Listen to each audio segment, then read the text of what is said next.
Hello বন্ধুরা, আজকে তোমাদের সামনে অনেক দিন পর একটি নতুন ভিডিও নিয়ে চলে আসলাম। তো তোমরা দেখতে পাচ্ছ এখানে আমি আমগুলোকে সুন্দর করে ধুয়ে কেটে রেখেছি। তো বুঝতে নিশ্চয়ই পারছো আম দিয়ে কিছু একটা বানাবো। হ্যাঁ, ঠিকই ধরেছো, আজকে আমি আম দিয়ে খুব সহজ পদ্ধতিতে আইসক্রিম বানাবো। তো আমগুলোকে ভালো করে ধুয়ে কেটে সুন্দর করে ছোটো ছোটো করে পিস করে নিয়ে তার মধ্যে 2 চামচ গুঁড়ো দুধ, 1 চামচ মতো চিনি দিয়েছি।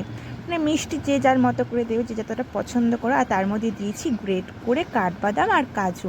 তো ভালো করে মিক্স করে নেওয়ার পর তারপর আমের মিক্সটা আইসক্রিমের সব কাপগুলোতে একে একে ভরে দিলাম।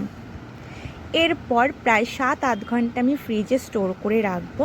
7-8 ঘন্টা পর আবার চলে আসলাম বন্ধুরা।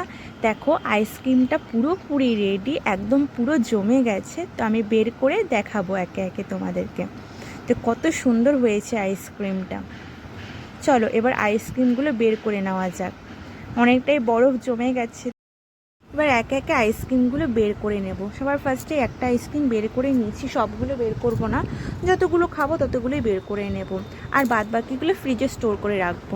বন্ধুরা তোমরা দেখতেই পেলে খুব সামান্য কিছু উপকরণ দিয়ে আমি বাড়িতে সুন্দরভাবে আইসক্রিমটা বানিয়ে ফেলেছি। এটা ভীষণ ভালো হয় খেতে। তোমরা কিন্তু একদিন বাড়িতে অবশ্যই ট্রাই করে দেখবে, আশা করছি সবার ভালো লাগবে। আমাদের ভিডিওটি কেমন লাগলো জানিও। যদি ভালো লেগে থাকে like, comment, share and follow করে দিও।